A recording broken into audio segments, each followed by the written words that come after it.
Le dessin animé Zelda, vous êtes au courant qu'il existe? Si vous avez vu la première partie de ma rétrospective, oui, sinon vous venez de cliquer sur la deuxième partie, donc je vous invite à aller rattraper le début et à revenir parce que je vais pas refaire toute la présentation. On a du boulot, je vous ferai dire. Bon, la dernière fois on a couvert les 4 premiers épisodes de cette série merveilleuse et on a commencé à remarquer un lore sombre se cachant pile sous la surface. Des artefacts qui permettent de dominer le monde, une princesse tyrannique, une fée réduite à la servitude malgré son sang royal. J'ai donc décidé de faire à la fin de cette vidéo une reconstruction du lore de cette série, une sorte d'iceberg si vous préférez, histoire qu'on soit pas tapé tout ça pour rien. Je vous rappelle également que ce dessin animé, créé en 1989, c'est-à-dire quand il n'existait que 2 jeux Zelda, a une tendance très étonnante à prédire des choses sur l'avenir de la franchise. Ces prédictions sont représentées par ce compteur. Les autres compteurs servent à observer les instants où le dessin animé reproduit fidèlement l'univers des 2 premiers jeux, c'est le compteur de Lore Accurate. C'est moi, je suis Lore Accurate. Il y a également le compteur de harcèlement sexuel qui concerne exclusivement le personnage de Link. C'est un trait fondamental de son caractère. Et le compteur Princesse Medef quand Zelda laisse ressortir son côté patronal. Aujourd'hui, nous allons couvrir tout le reste de la série. Ce ne sont pas 4 épisodes qui nous attendent, mais bien 9. Pourquoi je parle comme un vendeur de téléachat américain? Donc installez-vous bien confortablement, prenez de quoi boire, grignoter, n'hésitez pas à vous échauffer les zygomatiques et surtout, accrochez-vous.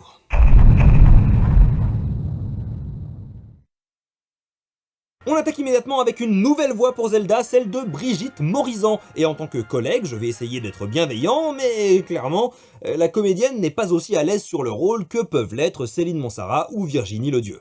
Beau travail, le héros. Des fleurs? Pour moi? Oh, tu es adorable, Link. Oh, toi, tu n'as rien, c'est évident. N'oublions pas qu'il s'agit de reprendre un rôle pour remplacer quelqu'un, sans doute dans l'urgence, et que les conditions de doublage de l'époque n'étaient pas vraiment favorables à l'échauffement. On enregistrait sur de la bande magnétique, ça coûtait cher, et il faut pas oublier que c'était un dessin animé un peu anecdotique qui a sans doute été doublé à l'arrache. Donc quand on arrive sur le projet pour un seul épisode, qu'on n'a pas beaucoup de temps, qu'on n'a pas le droit à l'erreur, et forcément c'est pas évident. Aujourd'hui on enregistre en numérique, si on foire une prise, on perd effectivement du temps, ce qui coûte cher en studio. Mais on peut beaucoup plus facilement refaire 1 ou 2 tentatives. Donc Brigitte, si tu tombes sur ça, je suis un petit con qui a eu la vie facile à la barre, qui ne fait sans doute pas beaucoup mieux la plupart du temps sur une première prise, donc franchement, mon avis, tu peux t'en carrer. Bref, on gagne une nouvelle Zelda, mais Ganon perd son nom au change. L'infâme sorcier s'est emparé de Force 3. Et la narration continue de nous indiquer que la Force 3 permet de dominer le monde et que Zelda veut la récupérer. Pour moi, c'est canonique, Zelda est dans une lutte de pouvoir avec l'infâme sorcier et cherche avant tout à maintenir sa position au sommet du royaume. L'épisode commence comme il se doit avec notre grand héros qui mate la princesse depuis son balcon. On peut relancer le compteur de harcèlement sexuel de la part de Link. Bref, on reprend et je vous présente un détail que j'avais oublié de souligner jusqu'ici. Le dessin animé adore faire cette transition que j'ai baptisée la transition y a pas le temps parce qu'elle coupe généralement une scène pour passer à autre chose et faire avancer l'intrigue. On avance donc du côté de l'infâme sorcier qui a récupéré la fameuse licorne du titre de l'épisode qui est une licorne ailée parce que pourquoi pas, et encore une première pour le dessin animé, première fois de l'histoire de la franchise que Ganon est à cheval, enfin à licorne, mais ça compte. De son côté, Link est bien décidé à aborder Zelda. Alors attention, quand j'ai dit ça, vous avez peut-être interprété qu'il allait l'aborder, tout comme on aborde quelqu'un pour lui parler dans la rue, mais non, je n'emploie aucune figure de style. Il compte l'aborder dans le sens le plus piratesque du terme, je vais compter ça comme du harcèlement, je pense que vous comprendrez. Mais il est interrompu par le roi, père de Zelda, qui lui demande ce qu'il fait. En fait, je veux atteindre la fenêtre de votre fille, je voudrais qu'elle me donne un baiser. Il faut admirer l'honnêteté du type. Ou l'audace tout du moins. Alors pour les papas qui nous regardent, comment on réagit quand un garçon libidineux veut se lancer à l'abordage très littéral de la chambre de votre fille avec une corde? Tu devrais lui offrir des fleurs, tu aurais peut-être du succès. Oui, les filles sont toutes folles des fleurs. Mais oui, on l'encourage évidemment. Et le pire, vous savez quoi? C'est que ça marche. Merci papa. Bon, évidemment, selon les règles de la série, Link et Zelda ne peuvent pas s'embrasser. Donc ils sont interrompus par l'attaque de l'infâme sorcier. Ganon attaque mon père! Point de panique, princesse, car Link possède le pouvoir de la table.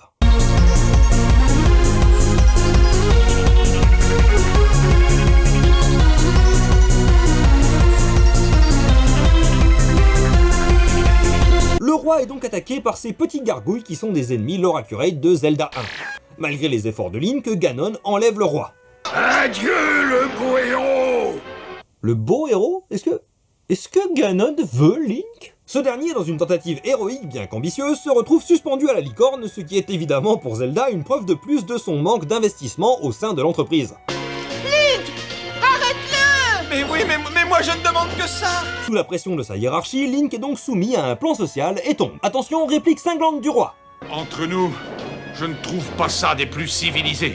Link a un petit instant de lucidité quant à sa conscience de classe. Oh, j'ai l'impression que cet endroit n'est pas du tout fait pour moi. Puis il se rattrape à des gargouilles, sauf que Ganon ne l'entend pas de cette oreille. Fort heureusement, le roi fait démonstration du même courage politique que les journalistes français.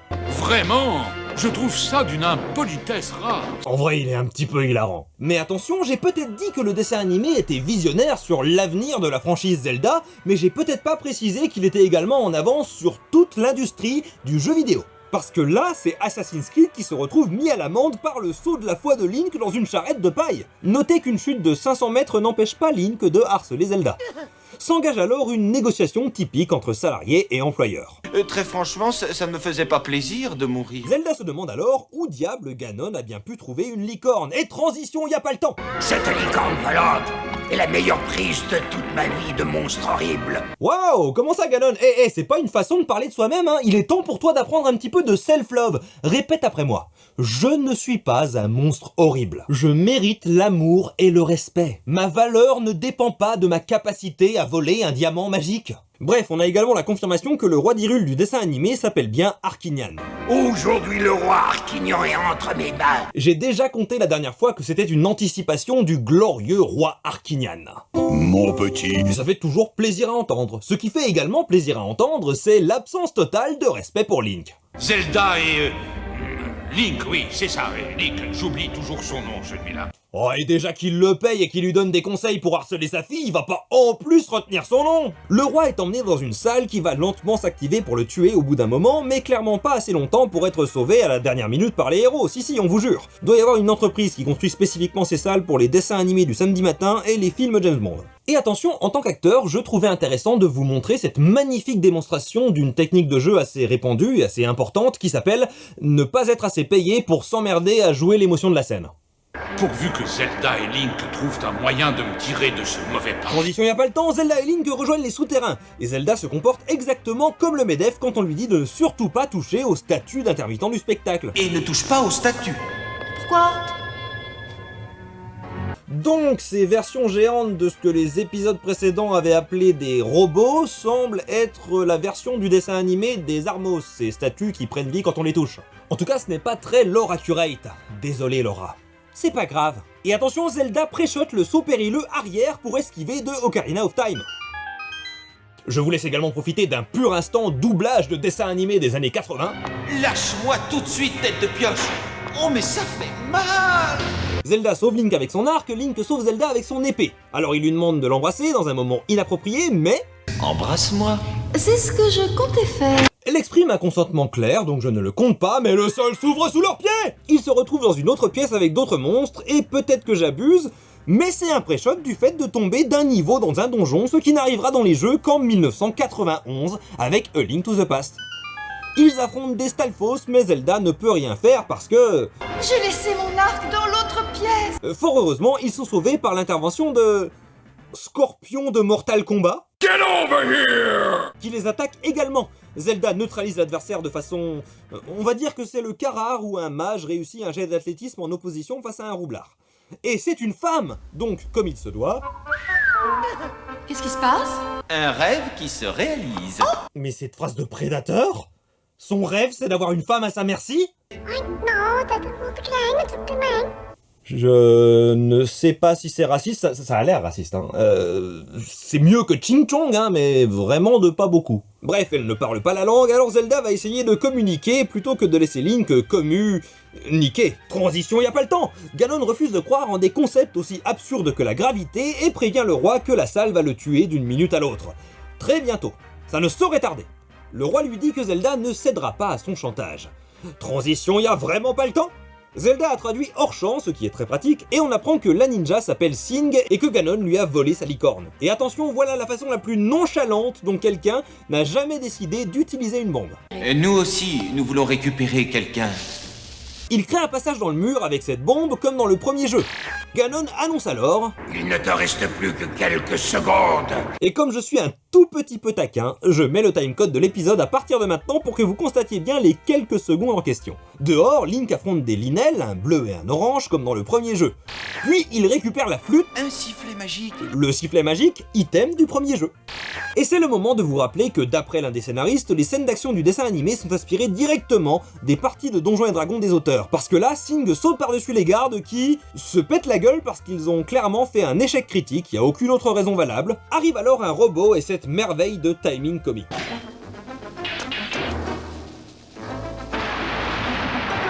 Comme de par hasard, la bombe ouvre un passage directement dans la salle d'exécution très lente où est le roi. Je vous invite à observer le timecode évidemment. Ganon apparaît et se lance dans une partie de laser tag avec Link et je vous présente cette réplique qui n'a aucun sens.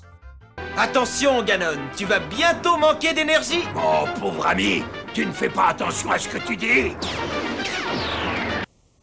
J'avoue, je l'ai pas là. En VO, Link dit la même chose. Encore un coup et tu n'auras plus d'énergie. Et Ganon lui répond, un coup que tu ne feras pas avant de faire s'écrouler le pont. C'est pas incroyable, mais ça marche. Là, en VF, on dirait que Ganon fait un écho ironique à quelque chose, mais que ce quelque chose n'existe pas. Genre, à la limite, si Link disait encore un coup et tu vas tomber, ça marcherait. Mais ça ne marche pas. Et c'est ok.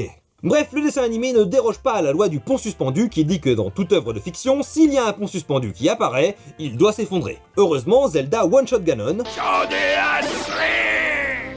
D'accord, mais est-ce que tu veux briller? Sing sauve le roi avec sa licorne et Link utilise le sifflet magique pour invoquer une tornade qui les ramènera au château, ce qui est tout à fait Laura Curate. Mais évidemment, Link en profite pour placer un petit harcèlement en présence du père de la victime. Et Sing s'envole dans le ciel à dos de licorne vers sa contrée lointaine et exotique où on mange sans doute des nouilles dans du bouillon entre tradition et modernité. Que dire sur cet épisode? Il est assez mauvais. Alors non pas que j'ai été habitué à de la grande qualité par le reste de la série, mais celui-ci en particulier a ce qu'on pourrait appeler un scénario en bout de ficelle. C'est un enchaînement d'événements plus ou moins liés, sans véritable thématique, il n'y a pas de leçon ou de morale à apprendre. Le roi se fait enlever, on sauve le roi. Vous arrivez à suivre jusqu'ici ? C'est un épisode qui ne raconte rien, les personnages ne sont confrontés à aucun choix, c'est juste une sorte de chaîne d'obstacles à surmonter. Si on analyse le scénario avec la technique des scénaristes de South Park, celle qui dit qu'une scène doit mener à une autre de façon logique en préférant les donc et les mais, ici on a surtout du et. Ganon a une licorne, et le roi est enlevé, et Link et Zelda vont le sauver, et il rencontre Sing, et Sing récupère sa licorne, et le roi est sauvé, et il rentre à la maison. Aucun dilemme n'est présenté, il n'y a pas d'enjeu d'une scène à l'autre. C'est narrativement très pauvre, même pour ce dessin animé qui, malgré tout, dans ses épisodes précédents, avait quelques petits trucs, des histoires à morale par exemple. Alors c'est pas la folie, mais c'est quand même quelque chose, ça fait le café. Pour moi, jusqu'ici, c'est le plus mauvais épisode de la série. Et il est même pas si drôle comparé aux autres. Je crois que c'est le premier devant lequel je n'ai pas rigolé en le découvrant. Comme il est très basique, qu'il tente moins de choses, eh bien il y a aussi moins d'occasions pour lui de me surprendre avec des dingueries absolument absurdes. Bref, c'est pas une licorne. J'espère que le titre du prochain épisode n'est pas indicatif de sa qualité puisqu'il s'intitule « On coule ».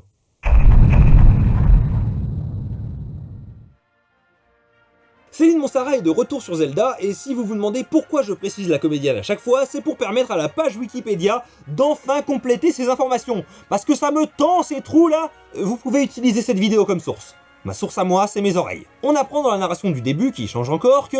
Celui qui détiendra le 3 forces de la sagesse sera le maître du royaume. Ok, stop.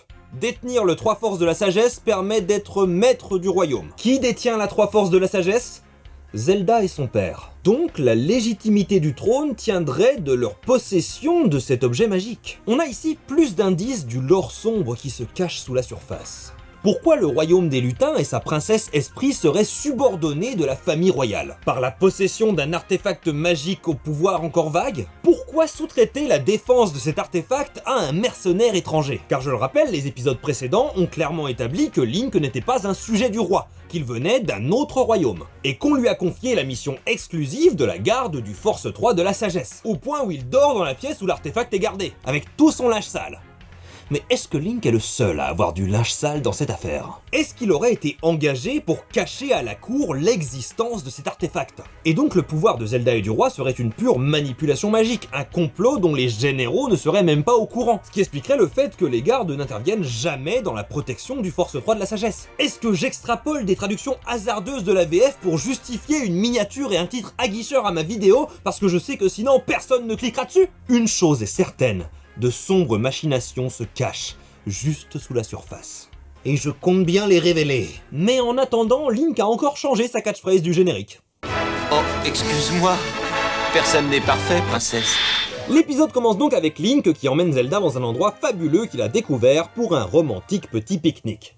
Après notre pique-nique, tu accepteras peut-être de me... Oh! Waouh! Je suis désolé Link, mais en français, il y a aucun moyen que cette phrase se termine de façon mignonne. On peut pas dire tu accepteras peut-être de me embrasser. Mais apparemment, Zelda aime bien qu'on soit direct avec elle car elle se jette sur Link, annulant toute tentative de ma part de faire sonner le compteur de harcèlement sexuel. La démonstration de consentement est claire, quoique violente. Mais nous ne jugeons pas. C'est alors que la Terre se soulève. Des arachnos attaquent nos héros en crachant des toiles, ce qui n'est pas leur accurate. Pas de soucis. Zelda se fait bandage kinké, mais heureusement Link réplique avec le charisme de...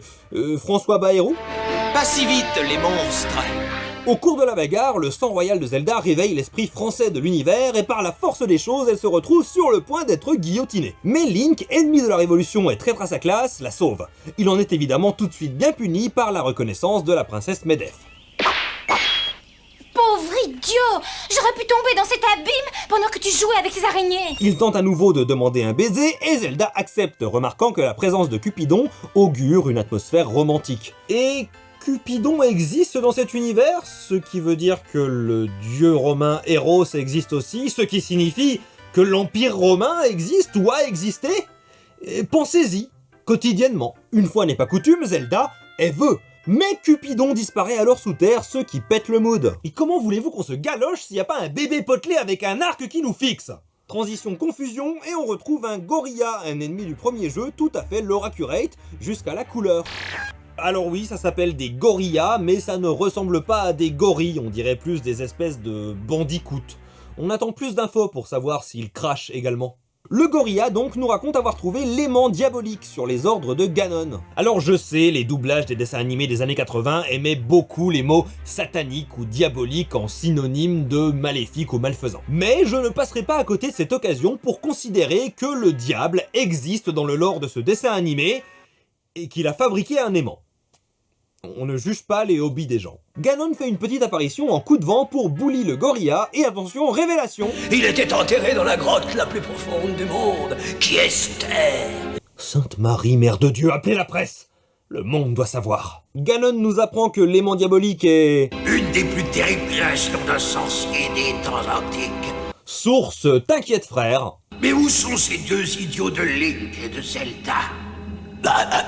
C'est que j'ai essayé de les détruire, Seigneur. Mais malheureusement, voilà ce que j'ai touché. Ganon foudroie le gorilla pour avoir touché le petit bébé potelé, ce qui le rend plus juste pour le moment que les instances chargées de poursuivre les élites de notre monde. Cet aimant semble fonctionner tout à fait à la perfection. Tout à fait à la perfection, à ne pas confondre avec pas totalement à la perfection, évidemment. Bon allez, j'arrête d'être taquin et je vous apprends un truc technique. En doublage, parfois, on ajoute ce qu'on appelle des béquilles. Quand le texte qui défile sur la bande est trop court ou qu'il ne permet pas d'avoir les bons appuis pour jouer, on peut parfois décider, en studio, de rajouter des petits mots afin de faciliter la synchro. Ça arrive plus souvent qu'on pourrait le penser parce que les auteurs qui écrivent la bande rythmo n'ont pas forcément toujours en tête le rythme auquel les comédiens vont jouer. Pour avoir été brièvement formé en tant qu'adaptateur, c'est pas évident, en effet, lorsqu'on est en train de faire son texte, d'avoir en tête comment les comédiens vont jouer, la vitesse à laquelle ils vont parler, leur rythme, leur prosodie. Pour peu que l'auteur, devant sa bande, arrive à lire en place, il se dit que c'est bon. Sauf qu'une fois en studio, dans la bouche d'un comédien, avec le jeu, eh ben ça rentre pas. Quand c'est trop court, on ajoute donc une béquille, et quand c'est trop long, eh bien parfois on fait des élisions où on enlève carrément des mots. Alors de nos jours, on évite les pléonasmes et autres contresens parce que les exigences de qualité ne sont pas les mêmes, mais dans les années 80, sur le dessin animé, c'était la fiesta. Après ici, rien ne nous dit que c'est une béquille, c'est ce que je suppose. Il est tout à fait possible que l'adaptateur ne se soit pas rendu compte qu'il avait fait un pléonasme, mais que en studio, soit les acteurs et le DA et l'ingé son n'aient pas remarqué, ou bien qu'il se soit dit Ouais, on s'en fout, c'est écrit, on le joue. Mais bref, vous l'aurez compris, le doublage, c'est une discipline qui se pratique tout à fait à la perfection. Ganon donc récupère cet aimant diabolique et compte bien l'utiliser pour s'emparer du Force 3. Transition, y a pas le temps! Et en narration, il y a un trope qui s'appelle Idiot Ball, la balle de la stupidité. En gros, visualisez une balle proverbiale et lorsqu'un personnage la tient, il est soudain frappé de stupidité. Wow. Sans doute que si les femmes me rejettent, c'est parce que je ne les méprise pas assez. Le terme vient de Hank Azaria, un acteur américain qui jouait dans la sitcom Herman's Head, et qui avait pris l'habitude de demander à l'équipe de scénaristes qui est-ce qui porte la balle de la stupidité cette semaine, parce qu'il trouvait que les scénaristes avaient pris l'habitude de rendre un personnage stupide pour faciliter le scénario d'un épisode donné. Donc quand un personnage qui n'est pas caractérisé comme stupide, attention, ça ne marche que sur les personnages supposément intelligents, et bien quand ce personnage se retrouve à prendre des décisions très stupides qui n'ont absolument aucune raison d'être prise si ce n'est pour faire avancer l'intrigue, eh bien on peut dire que ce personnage porte la balle de la stupidité. Zelda, vexée que Ganon ait gâché son pique-nique, décide d'aller s'expliquer une bonne fois pour toutes avec le sorcier, en emmenant le Force 3 de la sagesse avec elle. Ça n'a aucun sens, mais sans cette décision stupide, l'épisode ne marche pas. C'est un cas d'école du trope de l'Idiot Ball. Fort heureusement pour nos héros, le Force 3 a lu le script de l'épisode. Et on ne sait toujours pas ce qui engloutit la statue. Un aimant magique l'a attiré vers le fond. Alors jusqu'ici, pourquoi pas? Il sera détruit s'il n'est pas vite trop fait. Alors là, je suis perdu. Qu'est-ce qui sera détruit, au fait? L'aimant? Cupidon? Qu'est-ce qu'on s'en fout, en fait? Enfin, je veux dire, si c'est l'aimant, bah, tant mieux. Et si c'est Cupidon, on s'en tape? C'est exactement ce que je pense. Alors on essaiera de trouver une explication logique plus tard. Mais enfin, ok, il était pas clair, mais il a donné une explication logique. C'est un aimant magique, enfin, tu veux quoi de plus? C'est alors que... Le château, il s'enfonce. Voilà, quand je disais que le scénario ne fonctionne pas sans l'idée stupide de Zelda d'emmener le Force 3 en balade, le château est donc avalé à l'aide de l'aimant satanique avec le roi et esprit à l'intérieur. Le château a disparu. Mais comment? Ben avec l'aimant magique, faut suivre enfin! Force 3 un conseil? Il est entre les mains de Ganon et il ne le lâchera pas. Sauf s'il connaît la défaite de par le feu. Je rêve ou il vient de dire il faut cramer Ganon? C'est donc ça la sagesse. Transition, y a pas le temps et Ganon est très content. Il se décide à... Détruire Link, cet empêcheur d'escroquer en rond. Empêcheur d'escroquer en rond. Enfin, à la limite, empêcheur de voler en rond, empêcheur de dérober, empêcheur de comploter, enfin, je veux bien. Mais escroquer? Enfin, j'ai pas l'impression que Ganon fasse beaucoup d'escroqueries dans cette série. Je veux dire, à part se faire passer pour un mage débutant dans un concours de mage expérimenté, enfin... Je veux dire, en termes d'escroc, y a pas de quoi faire rougir Rashida Dati. Mais c'est pas tout! Et ensuite Zelda pourra devenir ma reine. On continue sur l'arc Ganon Predator, mais un arc bien plus intéressant, c'est celui du lore occulte de ce dessin animé. Et j'ai justement un merveilleux morceau d'information. Quand Ganon découvrira que le Force 3 ne se trouve pas là. Il a du mal à se souvenir du nom de l'artefact qui, on le rappelle, donne la légitimité à son trône. C'est étrange, non? Comme s'il n'était pas particulièrement au fait des machinations qui lui ont permis d'arriver au pouvoir. Un peu comme si quelqu'un d'autre manipulait les événements dans l'ombre. Peut-être quelqu'un de proche du roi. Peut-être, et je dis ça comme ça, une blonde. De type princesseuse. Voire Zeldaesque. D'ailleurs, transition, y a pas le temps, et on peut parler juste 2 secondes du fait que Zelda balade la Force 3 comme un ballon de baudruche. L'image me fait rire. De nouveau, Link nous montre qu'il joue la classe artificier dans D&D en sortant une bombe de son inventaire, l'air de rien, pour ouvrir un passage. Notez que Zelda a l'instinct de survie proche d'un Lemmings the Salaryman japonais. Alors oui, en voyant cette image, bon, vous vous attendiez à ce que je fasse sonner le compteur. Mais dans les faits, il la protège des débris de l'explosion. Je dis pas qu'il y a rien qui frotte, on connaît l'énergumène, mais on va pas le compter. Par contre, on va le souligner. Bref, Link et Zelda s'avancent dans le passage souterrain en priant très fort pour qu'on ne remarque pas que les animateurs ont oublié de dessiner le Force 3. Transition, y a pas le temps, et en même temps, il y a trop de temps. Trop de temps où le personnage ouvre la bouche par rapport aux mots que le comédien doit jouer. Où est le Force 3? Ganon n'est pas content, au bord du meltdown, il le dit lui-même. Ça me fait beaucoup de peine. Attention! Ah! Moi, quand je dois écrire un script de vidéo, heureusement que personne n'est là pour me voir. Ah, si, le roi est caché dans une armure et profite du spectacle. Transition, y a pas le temps, et Link nous agresse. Ah non, il tuait des stalfos hors champ. Ah bah je commence à m'énerver. Ta colère est légitime, camarade. Face à un obstacle, Zelda prend la suite. Laisse-moi faire. Wow! Alors attention, il s'agit d'un salut ilien, ça n'a rien à voir et ça ne doit pas être sorti de son contexte. Dans le doute, on va quand même le compter pour la princesse Medef, c'est juste la version grand patron de l'industrie automobile dans les années 30. Donc le salut de Zelda fait apparaître un escalier. Oh bah très pratique ce Force 3. Te le fais pas dire, Link, mais en haut des marches attend un ennemi du jeu, un Darknut. C'est l'Oracurate. Je suis toujours là. Link l'affronte et le vainc. Dis à Ganon que Link lui envoie ses amitiés. Mais quel loser! Et un autre petit point, l'Oracurate avec le bracelet magique laissé par le Darknut. Transition, y a pas le temps? Pendant que Ganon fouille encore la chambre, le roi a changé de cachette, passant de l'armure à sous le lit. Le bouc se tape la meilleure partie de cache-cache. Et attention, tendez l'oreille. Hé hé, gros museau. Viens un peu ici, on va jouer. C'est Link. Nous sommes sauvés. Hé hé, gros museau. Vous l'avez entendu? Je vous passe les deux extraits à la suite. Hé hé, gros museau. Hé hé, gros museau. C'est un recyclage de répliques, la même prise, copier-coller 2 fois de suite. Alors ça arrive, hein, des fois on oublie une réplique en studio et on décide de prendre un extrait d'un autre épisode, ou plutôt dans le même épisode, afin d'éviter de faire revenir le comédien et de lui repayer un cachet. Donc on reprend une réplique à un autre endroit et on bidouille. Mais en général on se fait un tout petit peu plus chier. On évite de reprendre une réplique de 10 secondes plus tôt. L'ingé son avait précisément 0 baise à donner. Et évidemment, s'il faut le rappeler, c'est pas gentil de se moquer du museau des infâmes sorciers qu'on empêche d'escroquer en rond. Ça lui fait beaucoup de peine. Link, regarde. Le 3 forces du pouvoir. J'apprécie l'absence totale de constance au sein du même épisode. C'est le Force 3 de la sagesse, mais le 3 forces du pouvoir. Petite note d'ailleurs sur la Triforce, ici on adapte le texte en anglais et pas les livrets de jeu, d'où les Force 3 et 3 forces alors que le terme de Triforce existait déjà. Mais surtout le fait qu'on parle d'un 3 forces du pouvoir. En effet, dans la localisation en anglais du jeu, c'est Triforce of Power. Sagesse et courage c'est les mêmes, on s'en fout, mais le troisième c'est pouvoir. Sauf que dans la localisation des jeux en français, on se base directement sur le japonais Chikara, qui est un mot polysémique. Il peut désigner la force dans le sens physique, le fait d'être fort, tout comme il peut désigner le pouvoir, que ce soit la capacité à faire quelque chose, ou bien même directement le pouvoir politique. Et ça explique sans doute pourquoi Ganon est plus une sorte de sorcier dans le dessin animé. Il a le pouvoir et ça a été interprété comme un pouvoir magique, des capacités. Là où déjà dans le premier jeu, Ganon est quand même plus une force physique, qu'il soit représenté à ses débuts comme un cochon géant avec une lance, ou de nos jours comme un épéiste musclé. Même si le terme Chikara est polysémique et que donc le choix de traduction sera toujours lacunaire, je pense que Triforce de la Force, malgré la répétition malheureuse, est plus proche de l'intention originale que Triforce du pouvoir, qui reste aujourd'hui la version anglaise officielle. Fin de la parenthèse. Zelda fonce vers le 3 forces du pouvoir pour enfin dominer le monde, mais Ganon se téléproute. Si, je vous jure, écoutez le son de l'épisode sans aucun montage de ma part. C'est un choix de bruitage. Link et Ganon font un peu de roleplay BDSM. Et moi, dis donc, Ganon, j'ai envie de jouer moi aussi. Oh, je ne peux pas bouger.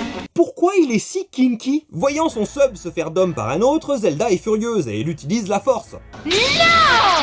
La force 3, pour être précis. Ganon accepte donc qu'elle rejoigne leur troupe pour une petite orgie.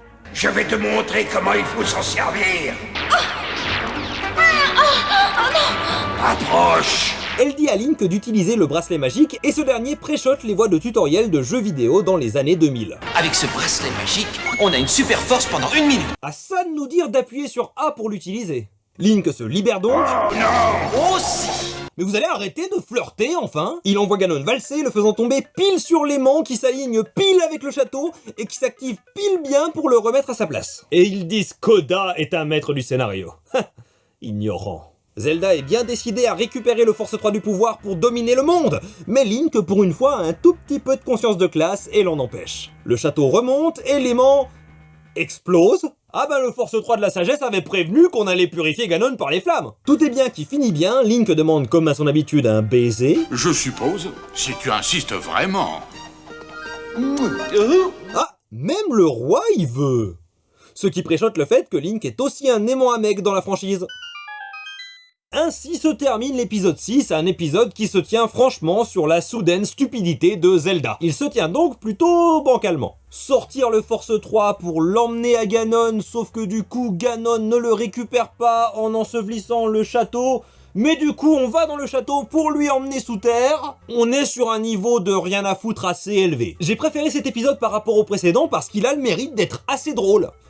Contre son gré. Et aussi j'apprécie que pour une fois, Zelda semble montrer une certaine réciprocité dans la quête de baiser de Link. Quand je dis baiser, je parle de bisous. Je dis pas qu'il vise pas plus haut. On se souvient de quand il a sauté sur le lit. Bref, un épisode assez stupide qui donne du grain à moudre pour mes théories sur le lore sombre de Princesse Zelda. Et je note aussi que depuis 2 épisodes, Esprit est pas mal passé en retrait, et notamment qu'elle interagit beaucoup moins avec Link. Ce qui est dommage parce que j'appréciais la dynamique entre les 2 personnages. J'espère que ça va revenir, mais le seul moyen de le savoir, c'est de continuer.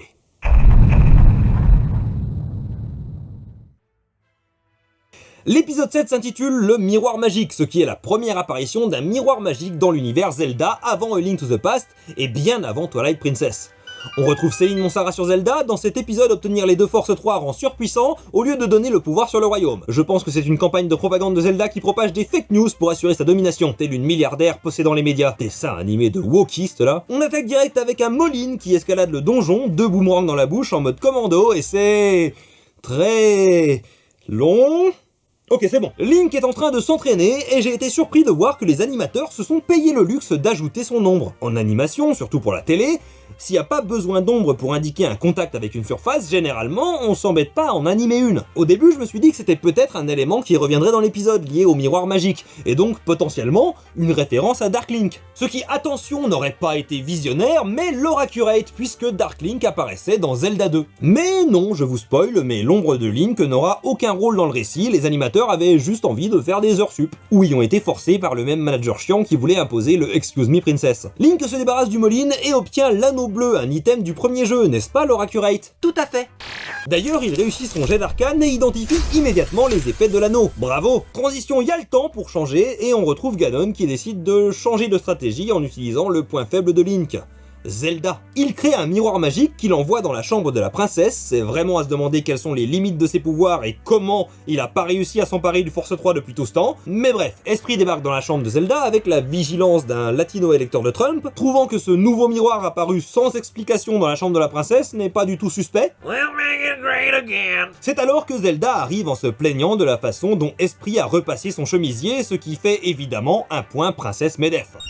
Je rappelle à toute fin utile qu'Esprit est la princesse d'un peuple souverain et qu'elle est réduite à repasser les chemises d'une monarque tyrannique et impérialiste. En plus, c'est clairement un gros pull et pas un chemisier. Bref, la princesse a également l'instinct de survie de l'électeur précédemment cité face à ce miroir qu'elle n'a pas commandé et qui est apparu dans sa chambre. You just grab him by the pussy. À cet instant précis, la lune frappe le miroir et crée une version maléfique de Zelda 17 ans avant Twilight Princess. Il fait aussi apparaître un groupe de Molines, ce qui est confusant. Je suis pas sûr de comprendre comment fonctionne ce miroir. Genre c'est un portail, mais qui crée aussi un double de quelqu'un. Multifonction du coup. Link se réveille mais arrive trop tard, il défonce la porte comme un bourrin alors que la vraie Zelda a été emportée à travers le miroir, qui est ensuite cassé par un Moline dans la bagarre. On va donc assister à une manipulation de la sombre Zelda, et c'est quand même une très belle anticipation du scénario de Tears of the Kingdom. Ganon crée une fausse Zelda pour manipuler Link. La Dark Zelda embrasse Link, le gars est chauffé, et on a la première apparition de Zelda Dominatrix, ce qui préchote internet. Ils partent donc avec le Force 3 de la sagesse pour attaquer Ganon, et je pourrais dire que c'est stupide que Link ne trouve pas ça bizarre, si la vraie princesse n'avait pas fait exactement le même move débile dans l'épisode précédent, sauf que Link réussit son jet de perception et remarque que la fausse Zelda n'a pas de reflet dans l'eau, car elle est elle-même un reflet. Ganon a capturé la vraie Zelda qui ne se laisse pas faire. Non, attends, ce n'est pas seulement un doigt que tu auras mal quand Link viendra me délivrer. Kinky. La princesse est en mauvaise posture, mais... Heureusement qu'ils ne m'ont pas fouillé. Ah bah oui, heureusement, dites donc. Ganon invoque des monstres qu'il va envoyer contre... C'est insupportable, Link. Est-ce qu'il a tort? Non.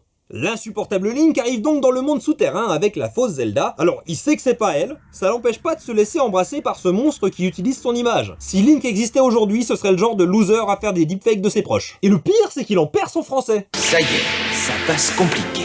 Ça passe compliqué, c'est une expression des années 80 que j'ai pas. Ça se trouve c'est moi qui sais pas parler français. Donc Link se bagarre contre les monstres qui se bagarrent contre leur propre incompétence et la Triforce de la Sagesse qui utilise la strat de Kirby dans Smash. Puis la fausse Zelda embrasse Link alors que la vraie Zelda arrive. Distrait par tout ça, il laisse l'impostrice s'échapper avec le Force 3, ce qui veut donc dire que l'histoire se serait déroulée exactement pareil s'il n'avait pas compris que c'était une fausse Zelda. Vraiment le signe d'une écriture compétente. Le dessin animé se paie un hommage à Scooby-Doo jusqu'à ce que Dark Zelda s'échappe par un passage menant aux mines de la Moria. Des Octoroks les attaquent, mais Link les protège à l'aide de l'anneau bleu, qui préchote totalement l'amour de Nahirou dans Ocarina of Time.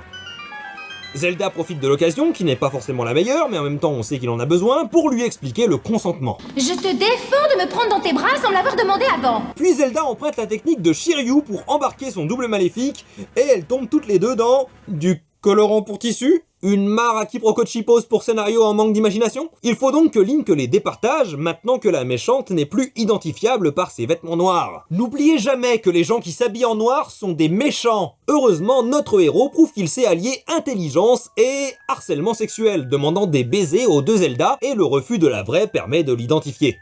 La vraie Zelda n'hésite pas une seconde à tuer la fausse, on n'oublie pas que c'est un tyran sans scrupules et sans pitié, puis Ganon arrive. Link fait s'effondrer le plafond sur lui, miskin, et fort heureusement, les animateurs se souviennent soudainement que le Force 3 existe et le font réapparaître juste à côté de nos héros. Pile au bon moment pour nous révéler qu'il donne le pouvoir de voler, tout à coup. Heureusement, dites donc. Zelda est tout de même fâché que Link ait emballé son deepfake, mais tout est bien qui finit bien. Je trouve cet épisode fascinant pour le point que j'ai soulevé plus tôt avec le fait que Link, découvrant la vérité, ne change absolument rien au récit. En gros, on est sur une idée de base solide. Exploiter le défaut fatal du héros, son obsession malsaine pour Zelda. Ganon crée les conditions pour que ce défaut soit confronté dans le récit. Et Link comprend qu'il y a un piège, mais au lieu de surmonter son défaut fatal, de s'améliorer pour mieux gérer l'obstacle, il oublie l'info. À aucun moment avant de rencontrer la vraie, il n'essaye d'arrêter la fausse Zelda, alors qu'il sait que c'est la fausse. Le mec voit son arc de développement positif devant lui et il dit non.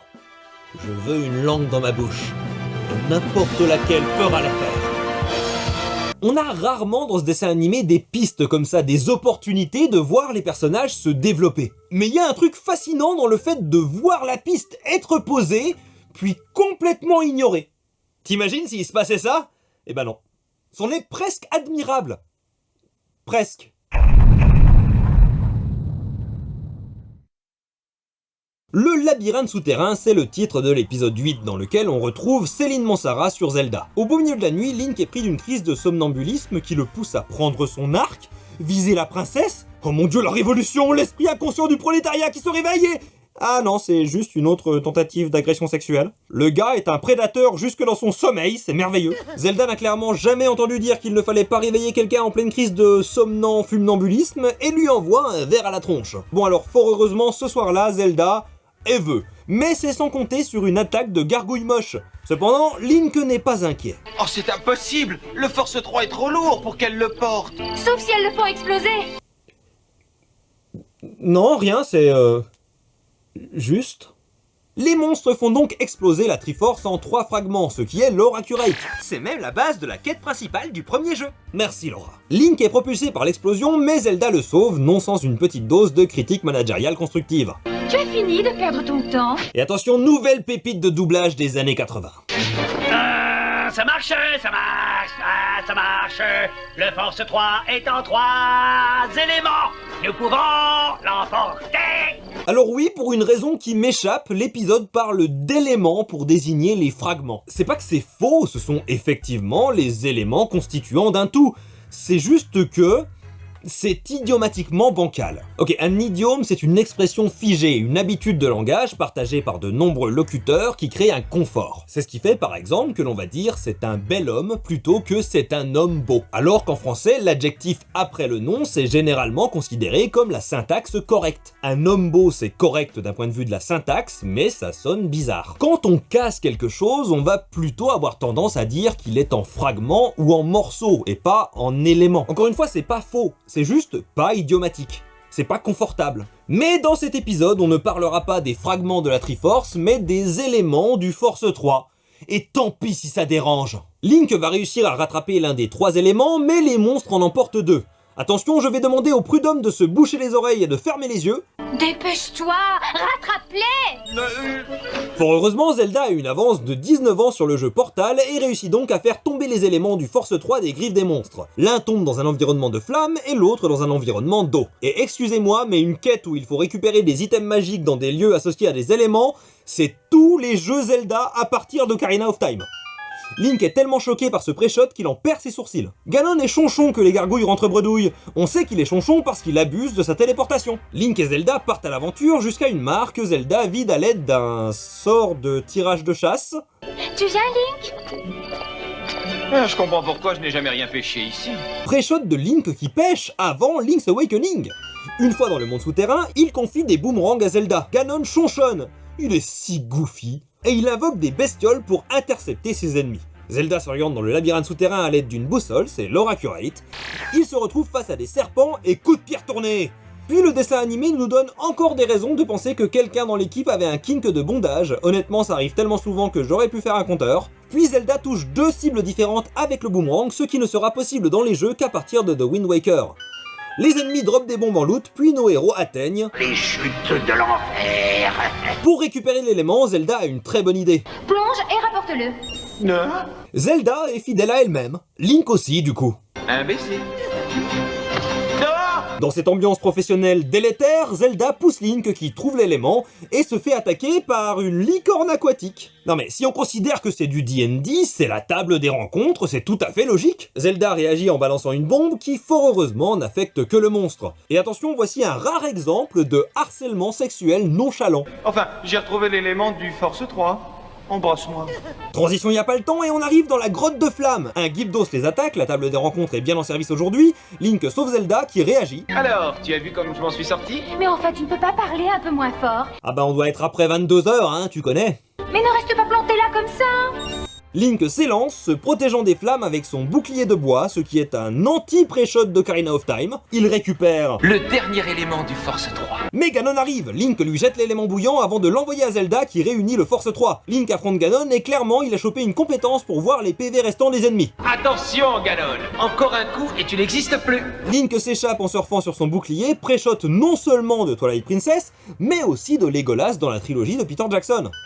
Et pour finir en beauté, évidemment, Et voilà, et j'ai encore été brillant, princesse. Tu peux m'embrasser.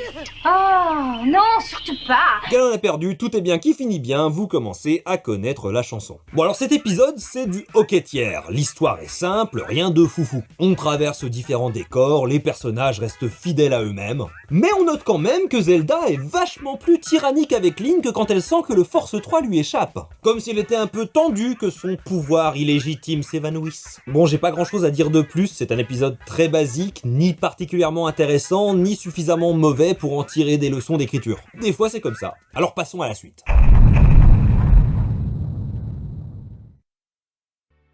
L'épisode 9 s'intitule Tel est pris. Zelda y est interprétée par Céline Mansara qui au final la double dans la majorité des épisodes. On retrouve Link qui effeuille une marguerite pour savoir si Zelda l'aime ou non. Spoiler, la fleur est plus réaliste que lui, quand soudain un cri retentit. Ce sont des brigands qui attaquent un stéréotype digne de nos voisins d'Outre-Rhin dans les années 30. Link décide d'intervenir pour empêcher un crime de haine de bon matin, tel le dangereux antifa qu'il est. Allez, de nouveau une petite parenthèse, j'espère que vous les aimez mes parenthèses. Si c'est pas le cas, c'est dommage. En doublage, on a ce qui s'appelle des réacs. Contrairement à ce que le nom pourrait laisser penser, ce ne sont pas des personnes avec des petits pulls sur les épaules qui ont très peur que Sandrine Rousseau vienne éteindre leur barbecue. Ce sont des bruits d'effort, des onomatopées, des respirations, bref des sons que l'on enregistre pour donner vie et corps aux personnages. Alors pour quelques exemples de ce qu'on est amené à faire presque à chaque fois qu'on est en studio, attention, ceci est réalisé par un professionnel. Je sais, c'est impressionnant. Bon, en tout cas, ce que je vous ai fait, c'est comme ça que moi j'ai appris. Dans les années 80, on avait sans doute d'autres sensibilités pour les réacs. Attends une petite seconde, mon lapin, on va voir si t'as la tête solide. Et slamez-du.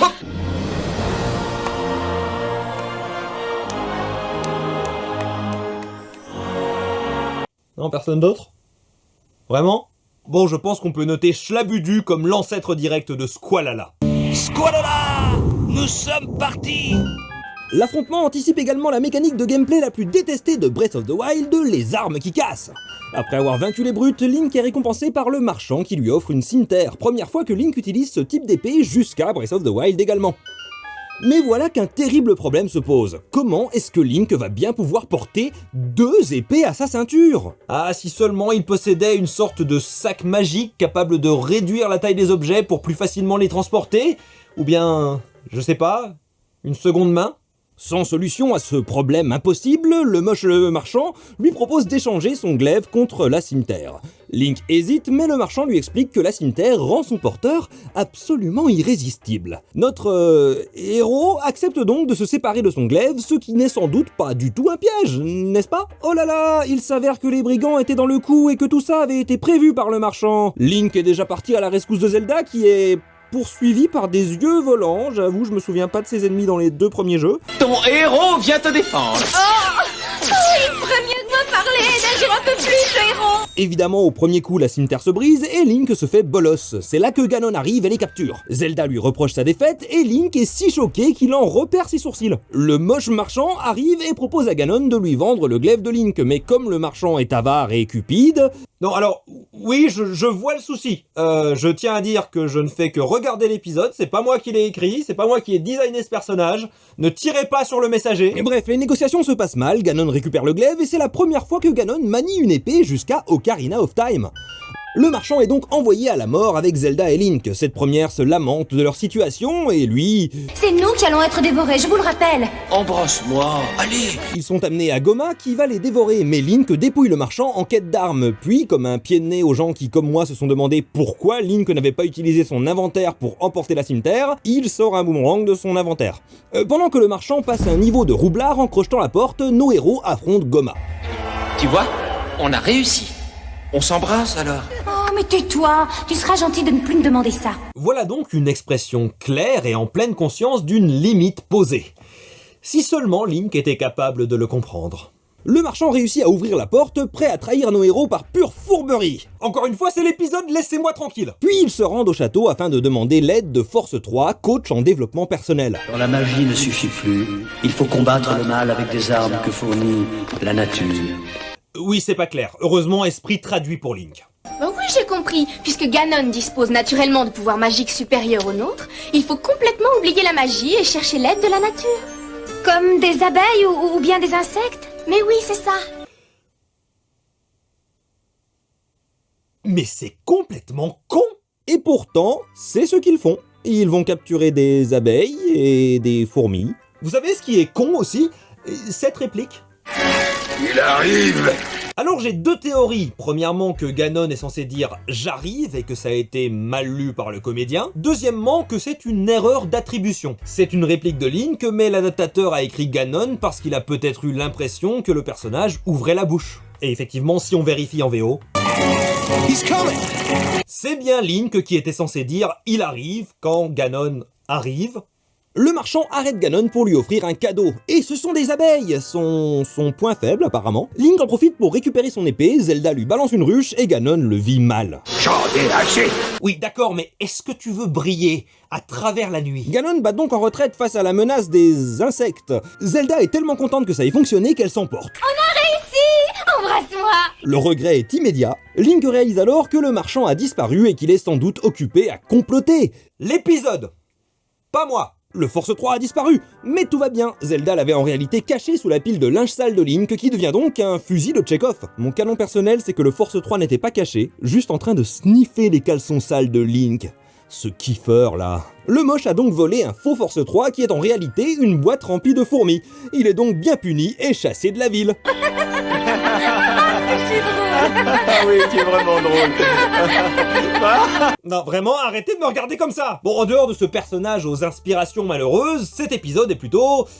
stupide. La balle de la stupidité est de retour et ce coup-ci, elle frappe Link qui n'avait franchement pas besoin de ça. Genre, ok, il est pas très malin de base, mais là, il est vraiment complètement con. Je dois donner mon glaive parce que je n'ai qu'un seul fourreau. D'autant qu'il faudra m'expliquer comment la cimeterre est censée rentrer dans le fourreau d'un glaive. Et avec l'existence établie dans la série et réemployée dans l'épisode de l'inventaire, Vraiment, au bout d'un moment, faut aller se faire foutre. Et quand la solution à un problème, c'est... Des abeilles ou bien des insectes? Bon, on sait que le script a été torché pour pouvoir rentrer plus tôt à la maison ce jour-là. Bon, par contre, en conséquence, l'épisode est vachement drôle. Encore une fois, contre son gré. Et on continue sur l'écartement d'esprit du scénario, puisqu'elle n'intervient que rapidement pour traduire stupidement ce que dit le Force 3. Dans la team esprit, on est chonchon, téléproute. Ah, raconte-moi.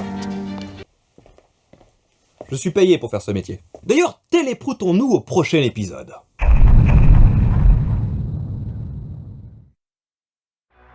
L'épisode 10 s'intitule « Du beau travail » et commence sur une musique menaçante. Link rôde dans le château, un objet non identifié entre les mains, quand soudain, Zelda l'interrompt, interprétée par Céline Monsara. Est-ce que je peux savoir où tu comptes aller, comme ça? L'objet non identifié était une canne à pêche, symbole classique de l'école buissonnière. Link voulait donc échapper à la corvée. Ganon ne nous a pas attaqués depuis des semaines. Il faut que tu mérites ton salaire. Link se voit donc refuser ses congés payés, triste réalité de l'emploi salarié. Apparemment, il y a des travaux dans le château et l'homme à tout faire est occupé, ce qui fait que Link doit s'en charger. Il réclame un baiser, mais Zelda prend ça pour une négociation de salaire en nature. Peut-être quand tu auras fini ton travail. Allez, dépêche-toi. Link est donc forcé à la corvée et attention, mesdames et messieurs des prud'hommes, fermez les yeux face à ce terrible accident du travail.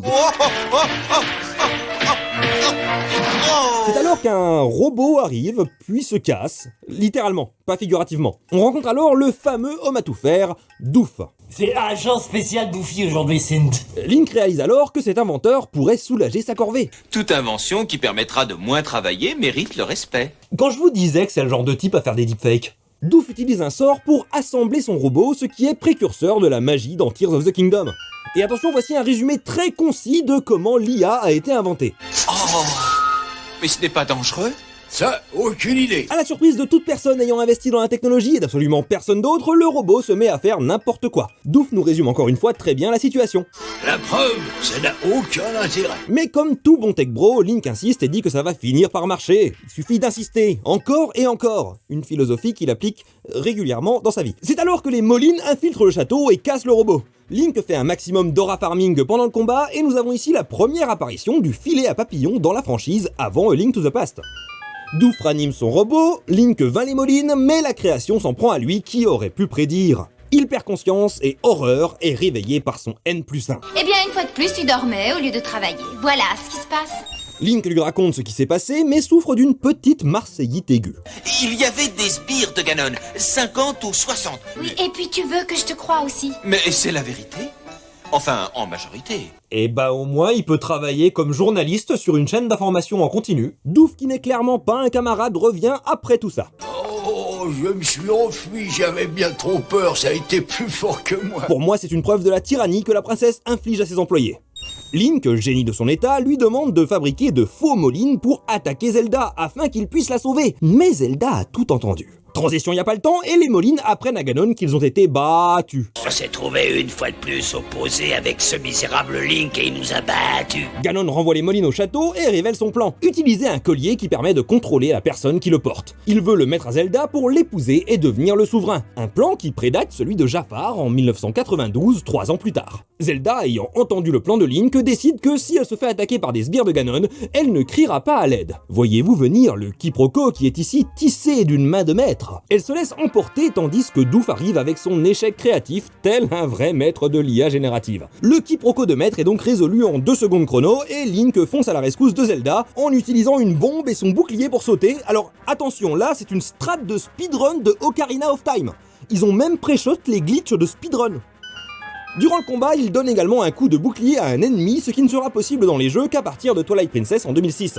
Malgré ses efforts, Zelda est amenée devant Ganon qui lui enfile le collier. Link attaque une patrouille de Stalfos qui, de façon très surprenante, peuvent lancer des rayons avec leurs épées. Ce n'est pas leur accurate. Et non, ce n'est pas moi. La cérémonie de mariage entre Ganon et Zelda est présidée par nul autre que ce bon vieux doublage des années 80. Est-il quelqu'un qui connaît une raison pour que ce mariage n'ait pas lieu? Qu'il la donne tout de suite. Link a donc l'occasion de réaliser le cliché de comédie romantique en débarquant à la dernière minute pour dire qu'il s'oppose à cette union. Par contre, malheureusement, il a toujours la répartie d'une huître. Oui, moi, j'ai une raison et la voilà. En arrière. C'est pour ça qu'ils parlent pas dans les jeux. Sous le contrôle du collier, Zelda ne résiste pas. Ganon invoque donc le dragon syndicaliste dont les têtes se mettent à voler une fois touchées, ce qui est leur accurate. Vous m'envoyez ravi. Link plonge sur Zelda et le dragon lance une action syndicale coup de poing, ou plutôt coup de boule, contre sa hiérarchie. Comme c'est la fin de l'épisode, le collier ne fonctionne plus, c'est pratique, et Link se dit que c'est le moment parfait pour retenter un baiser. Zelda lui fait alors la morale de l'épisode. Si tu n'avais pas essayé de me faire peur avec de faux ennemis, il ne serait rien arrivé, Link. Puis elle est effrayée par le fameux Moline de Douf. L'épisode se termine alors sur Ganon qui flotte dans sa chonchonnerie. On a ici un truc très intéressant.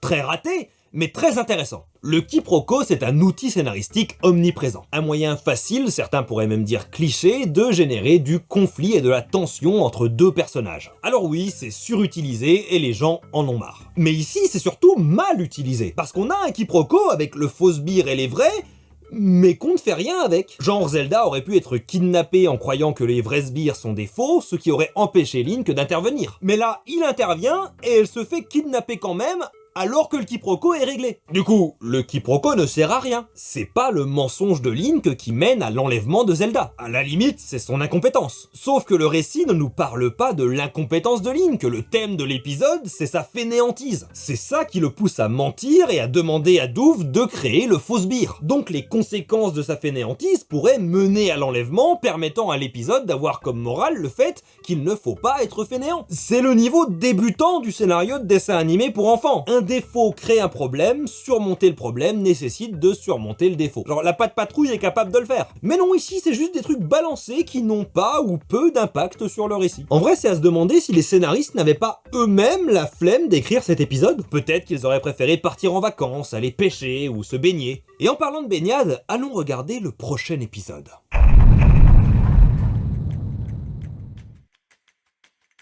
Les contes du printemps avec Céline Monsara pour la dernière fois dans le rôle de Zelda et non pas Virginie Ledieu comme il est indiqué sur la page Wikipédia. C'est effectivement Virginie Ledieu dans le générique de l'épisode. C'est le diamant des forces 3 de la sagesse. Écoute, je sais seulement qu'elle a disparu de l'orphelinat dans lequel vous aviez été placé. Mais dans l'épisode en lui-même, tendez l'oreille. Les ouvriers du chantier du parc aquatique royal ont été attaqués par un monstre. Ah mais dis donc, tout ça ne nous dit pas ce que tu viens faire par ici?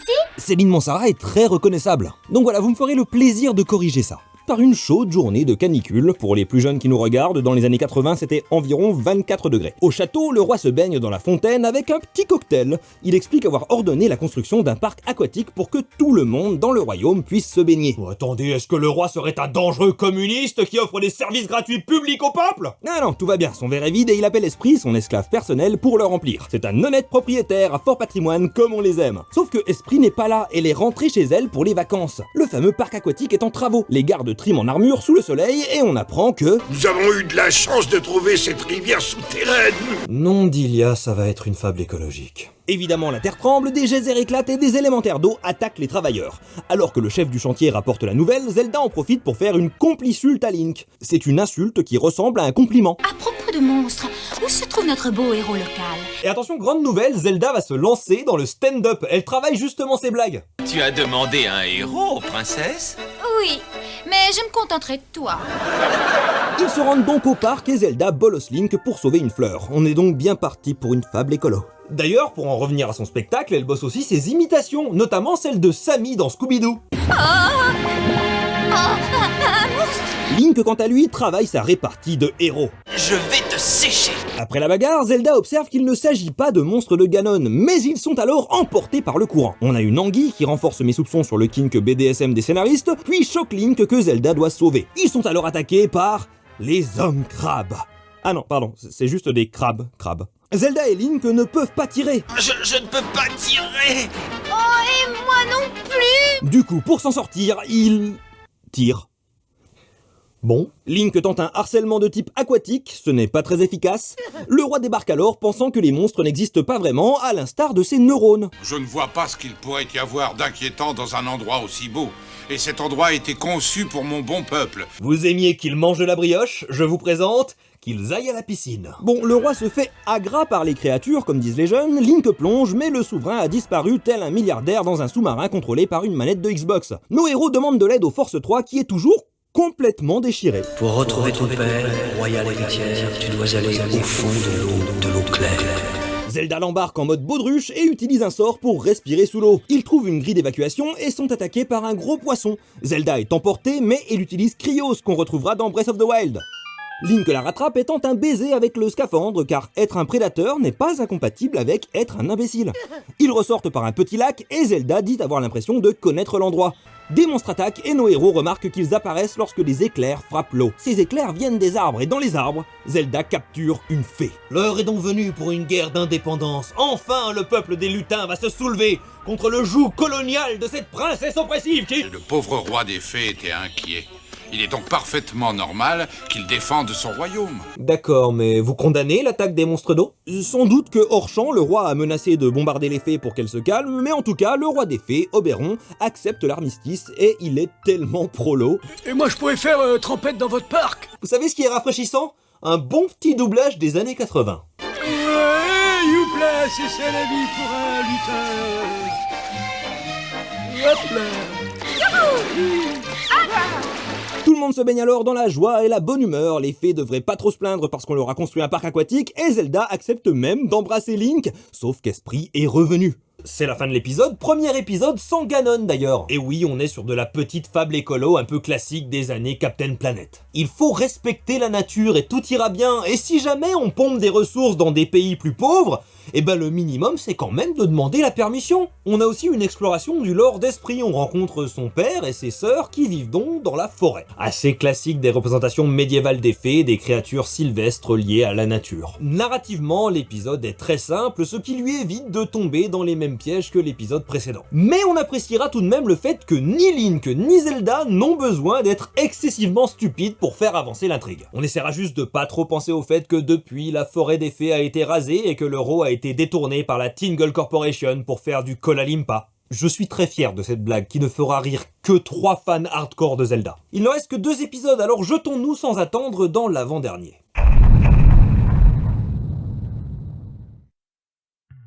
Épisode 12, le chaînon manquant. Et oui, chers amis possédant des notions d'anglais, nous avons affaire en original à un titre polysémique. Chaînon, c'est une traduction de Link. The Missing Link peut se traduire le chaînon manquant ou bien le Link disparu. L'adaptation française a choisi le chaînon manquant.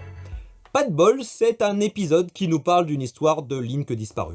On commence l'épisode avec Zelda, incarnée pour la dernière fois par Virginie le Dieu, qui est en train de cueillir des fleurs, quand soudain, Michael Bay prend le contrôle de la réalisation. Elle se fait attaquer par une armée de Moline qui vise très bien, alors elle part chercher le Force 3 de la sagesse. Ganon débarque en annonçant avoir un nouveau pouvoir magique, le mec est une victime de la société de consommation à chaque épisode. Zelda lui envoie alors un Hadoken sans grand succès. Il présente alors son nouveau gadget certifié 100% terminologie des années 80. Elle a réussi à dévier le rayon de mon téléeffaceur. Il envoie un rayon vers Zelda qui le dévie. Le rayon rebondit alors sur le décor jusqu'à frapper Chaînon qui disparaît. Zelda est triste mais on entend Chaînon devenu un fantôme nul. Esprit débarque avec une nouvelle voix. Oh là là, quelle pagaille! Ganon a dû venir faire un tour par ici. Mais où est notre beau Link? Je vous avoue que je la reconnais pas et que j'ai la flemme de comparer toutes les comédiennes des années 80 ou de vérifier si c'est juste Valérie Ciclet qui a pris une voix différente. En tout cas, la voix a changé. Il faut complètement oublier la magie et chercher l'aide de la nature. Bah non! Pourquoi il est caché? Bref, Esprit n'arrive pas à voir le fantôme de Chaînon, contrairement à Zelda. Par contre, elle peut l'entendre. Être un fantôme l'empêche de faire beaucoup de choses, mais certainement pas de harceler la princesse. Cette dernière n'est pas en reste et lui rétorque: Moi, t'aimer? Avec ou sans ton corps, de toute façon, t'es complètement inutile comme d'habitude. Puis elle donne un ordre à Esprit comme il se doit pour la princesse Medef. Tu veux bien rapporter le Force 3 à sa place, s'il te plaît? Oui.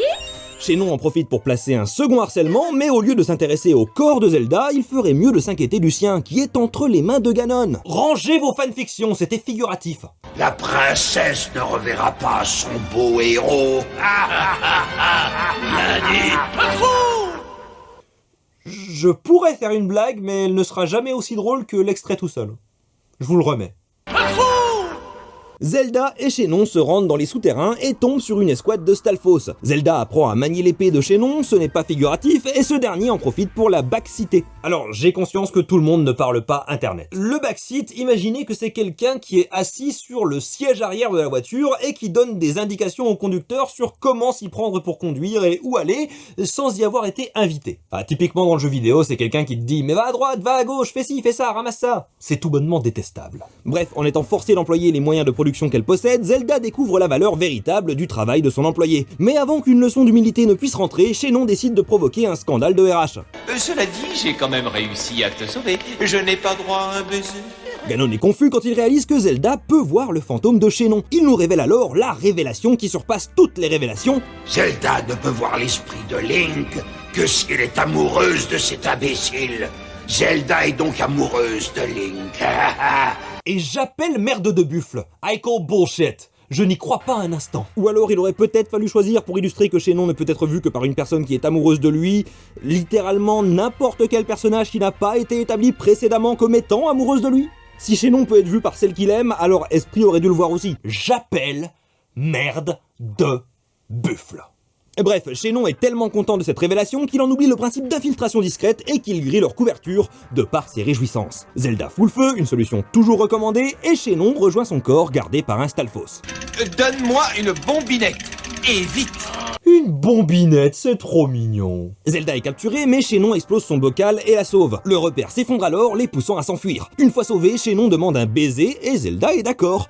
Le sol, lui, ne l'est pas. Voyant Shennon tomber dans les profondeurs, Zelda pousse un rire machiavélique caractéristique de la princesse maléfique qu'elle est réellement.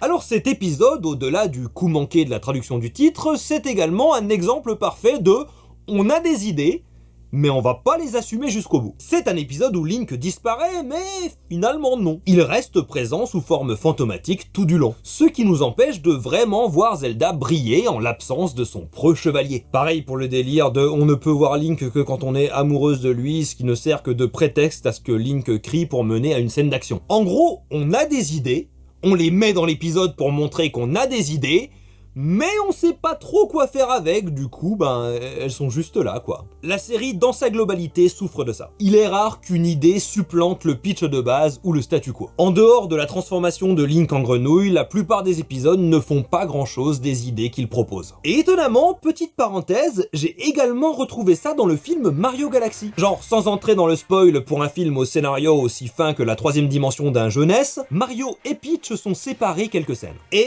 se rejoignent. Sans grande cérémonie. On propose une idée, on la sort pour montrer qu'on a eu une idée, et on fait rien avec. On ne raconte rien avec, on n'explore aucune des implications de l'idée. Ce qui est drôle parce que c'est complètement antithétique à la philosophie des jeux Nintendo. Genre que ce soit Mario ou Zelda, quand une idée est introduite, elle va être saignée jusqu'à la moelle. Surtout les idées de gameplay. Mais faut croire que quand on quitte le jeu vidéo, il n'y a plus la même rigueur qui s'applique. Bref, avant de quitter le dessin animé, il nous reste un dernier épisode au titre si prometteur.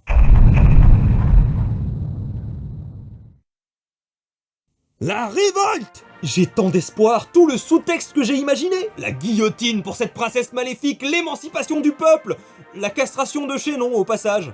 Ça fera pas de mal, ça protégera des innocentes. Est-ce que j'en demande trop? Comment ça, oui? On ouvre sur le château alors que des grappins sont lancés, et c'est la première apparition dans la franchise Zelda des grappins. Les sbires de Ganon infiltrent le château et s'auto-neutralisent par manque de coordination, c'est un double échec critique. Ganon les maltraite pour les punir de leur échec, puis ils commencent à faire ce que craint tout employeur. Ils se mettent à parler entre eux, à se dire que les plans de Ganon échouent toujours et que, si c'était eux qui décidaient, ils réussiraient sûrement. Je crois qu'on assiste à une réunion de la CGT Ganon. Une révolte ouvrière, une révolution anarcho-syndicaliste. Ignorant de tout ce qui se trame, Ganon teste sa nouvelle invention, un bâton formant une bulle indestructible, sauf par le force 3 du pouvoir. C'est alors que le Moline dissident s'empare du bâton et enferme Ganon, qui se retrouve incapable de se téléporter. Saisie des moyens de production, séquestration du patron. Je croyais qu'on était au plus sombre des années Reagan, mais en fait on est au sommet des révoltes ouvrières des années 70. Les sbires se libèrent et font immédiatement une connerie en cassant le bâton magique. Mais c'est pas grave, c'est la révolution, l'entreprise autogérée, la saisie des moyens de production. Libres, ils vont enfin pouvoir s'organiser horizontalement, abandonner la quête de capital, construire une entreprise plus juste qui se concentre sur le bien-être des employés, offrir un cadre qui favorise l'émancipation et l'autonomie. Et non, ils décident de se venger de Link et Zelda en écoutant les ordres de plein de petits chefs qui ne communiquent pas et ne s'organisent pas entre eux. De syndicalisme à poujadisme. Zelda est désormais interprétée par Laurence Crouzet, qui offre une performance extrêmement proche de ce qu'a fait Céline Monsara sur la majorité des épisodes. C'est à se demander si on lui a pas dit de faire sa meilleure imitation. Oh, c'est d'un incroyable, quand tu racontes une histoire, ça se fait très vrai. Elle reçoit un message des sbires qui annonce leur attaque et on découvre alors l'armée de Ganon. Et attention, l'épisode va essayer de raconter, dans sa morale toute capitaliste, qu'il est important d'avoir un chef pour s'organiser, que les insurgés sont incapables de se débrouiller sans Ganon. Mais je suis désolé, hein, depuis le début, il avait une armée de cette taille capable d'assiéger le château, et à la place il s'amuse à faire des petits plans cachés avec des gadgets à la con qui marchent pas. Ganon, c'est Mark Zuckerberg. On dira ce qu'on voudra sur l'incompétence des sbires à s'organiser, hein. Ganon est tout aussi incompétent. Sauf en physique apparemment, car il utilise littéralement le concept de densité de l'air pour remonter le trou dans lequel il tombait infiniment. Donc on retrouve les insurgés et leur chef qui, c'est drôle, a la même voix que le roi Arquinian. Et on envahira le château. Vous avez bien compris, hein? Absolument hilarant. Et les sbires sont si incompétents qu'ils n'arrivent pas à utiliser un bélier correctement. Dans le camp adverse, Zelda applique comme stratégie le mépris de classe. Regarde un peu ça. Et comme n'importe quelle union des gauches, les insurgés commencent à se battre entre eux par incapacité à mettre leur ego de côté pour mieux travailler ensemble. Le chef des syndicalistes se retrouve catapulté dans le château et apprend à Zelda et Xénon ce qui est arrivé à Ganon. Je vous laisse savourer leur réaction. Ganon a été chassé? Alors on va récupérer ce qui nous appartient?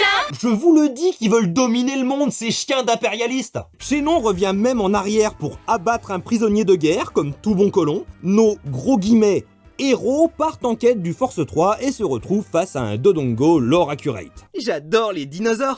Xénon harcèle Zelda. Tu nous as sauvé la vie, princesse. Allez, embrasse-moi. Qui va enfin accomplir son sombre dessein, mais Ganon arrive nous révélant un peu de lore. Je vous défends de toucher à ce Force 3. Il est à moi. Je l'ai volé le plus malhonnêtement du monde. Ça se trouve, Ganon a volé le Force 3 à Zelda pour limiter son pouvoir, et il essaye de récupérer le Force 3 de la sagesse pour libérer le peuple. N'écoutez pas la propagande de la famille royale d'Hyrule. Xénon bully Ganon comme une brute de collège, mais sa méchanceté gratuite le libère.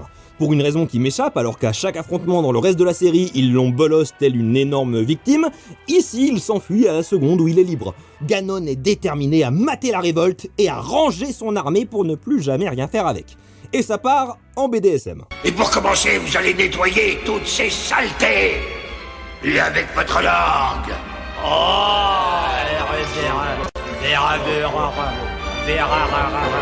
Zelda est furieuse de ne pas avoir obtenu le pouvoir absolu, Xénon clôture la série avec sa merveilleuse réplique. Et c'est bien pour ça que je ne peux dire qu'une chose. Ah oui, et laquelle? Tu la connais? Excuse-moi, princesse.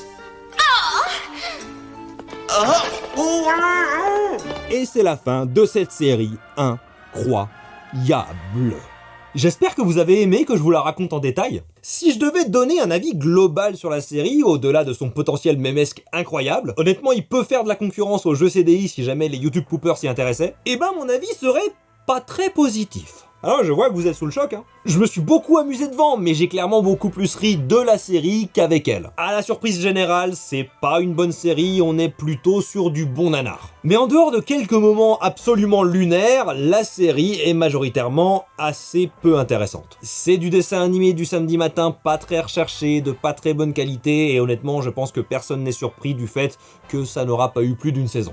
Mais des séries d'animation médiocres dans les années 80, il y en avait pléthore et elles n'ont pas toutes arrêté immédiatement, certaines ont trouvé leur public. Alors pourquoi cette série, qui pouvait en plus s'appuyer sur le succès phénoménal des jeux, n'a pas pu trouver le sien? Pour moi, il y a un péché capital qui tue ce dessin animé. Les personnages principaux sont détestables. J'ai fait mes petites vannes avec le compteur de harcèlement de Link et la princesse Medef, mais ça révèle quelque chose quand même. Au-delà de la blague, c'est la façon dont ces personnages se comportent à presque chaque scène. Link est absolument obsédé par la princesse, un défaut qui, au-delà des questions morales, est absolument agaçant. Ça le rend irritant à souhait. Un héros qui est plus intéressé par les baisers de la princesse que par le fait de sauver le monde, bon déjà c'est pas un très bon début. Mais en plus, la majorité de ses traits caractéristiques, ce sont des défauts. Il est flemmard, il est menteur, il est stupide. À cause de ça, il lui manque à la fois des traits d'identification qui permettraient au public de s'imaginer à sa place, et des traits d'admiration, ce qui fait que le public pourrait vouloir lui ressembler. Un problème majeur dans l'écriture contemporaine de personnages, c'est que les scénaristes ont de plus en plus peur de donner des défauts à leurs personnages. Ce qui les rend très plats et ne leur laisse pas beaucoup de place pour pour se développer. Ben là, on a le problème inverse. Link est un bouffon, pervers et menteur qui a pour seule qualité d'être fort à la bagarre. Comparez-le à un personnage d'anti-héros comme Donald Duck. Flemmard, menteur, peureux, parfois stupide, surtout colérique et malchanceux, mais profondément bon, bienveillant envers sa famille. C'est un peureux et un lâche, mais si ses neveux sont en danger, sa bravoure ne connaîtra plus de limite. Donald n'est pas détestable, ses défauts l'humanisent. C'est un anti-héros dans le sens classique du terme. Les défauts de Link dans ce dessin animé n'en font pas un anti-héros puisqu'il a des traits très clairement héroïques. Il est vaillant et fort.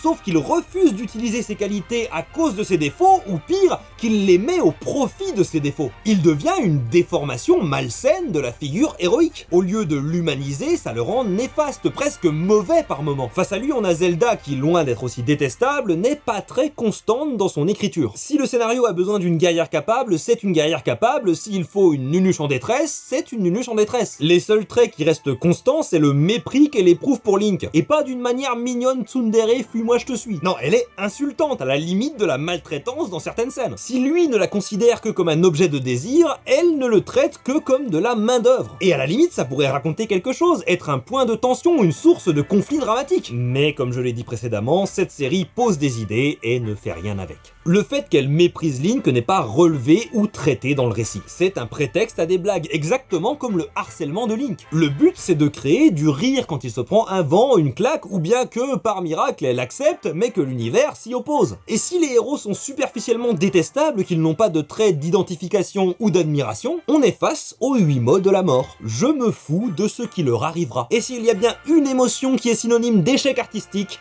c'est l'indifférence. Mais bon, l'eau ça mouille, le feu ça brûle, je me sentirais mal de terminer ma conclusion sur ce dessin animé nul est nul. Je voudrais donc prendre quelques instants pour vous raconter une histoire dans un royaume lointain. La sombre histoire que j'ai découverte est presque pas complètement inventée lorsque le dessin animé m'ennuyait trop. Le lore obscur de Princesse Zelda.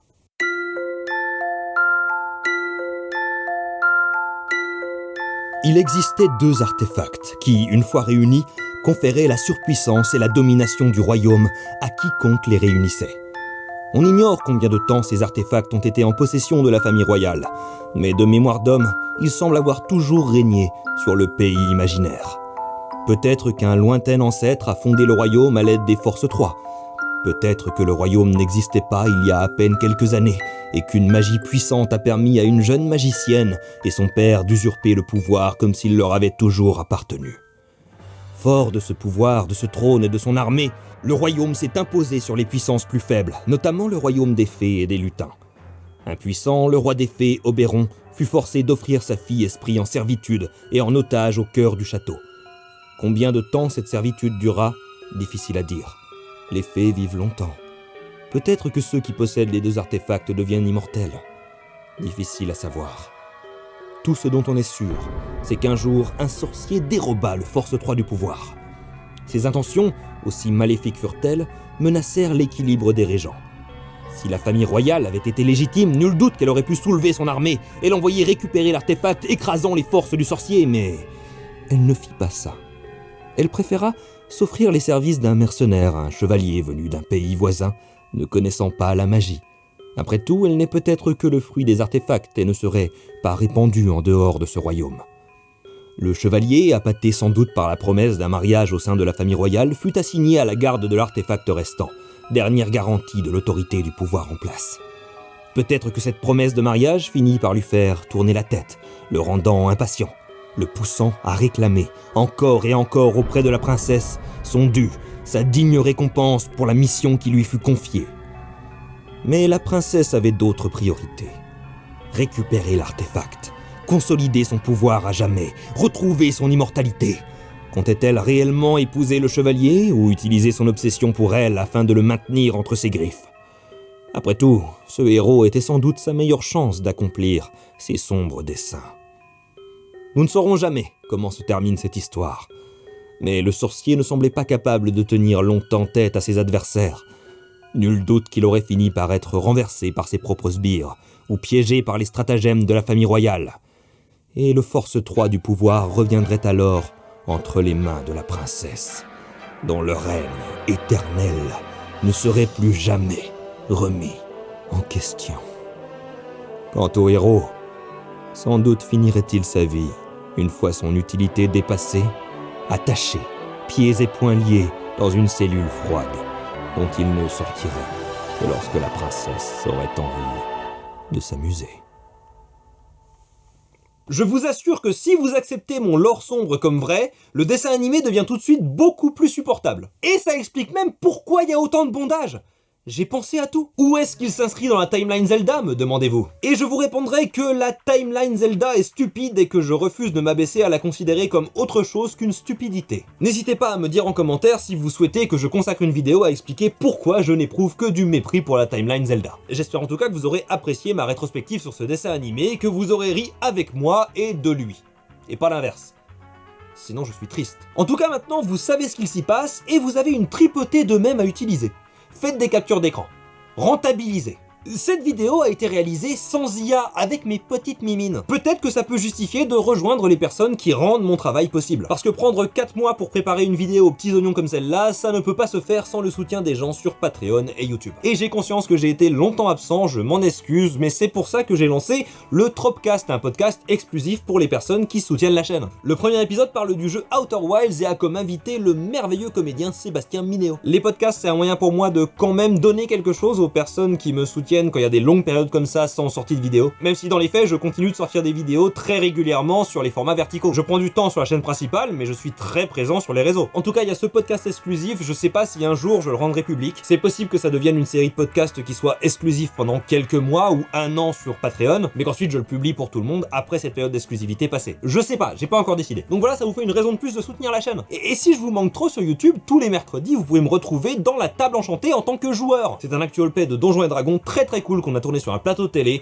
Franchement, on s'est éclaté à le faire, il y a beaucoup de très belles émotions, une très belle histoire qui est racontée, je ne peux que vous la recommander. Et en plus, c'est tous les mercredis, à 20h sur la chaîne de la Table Enchantée. Si vous n'avez pas les moyens de me soutenir financièrement, je sais que les temps sont durs, vous pouvez toujours le faire à l'ancienne en me laissant un like, un commentaire, un partage, en montrant cette vidéo à tous vos copains. Si vous avez des copains, si vous n'en avez pas, c'est sans doute parce que vous ne partagez pas assez mes vidéos.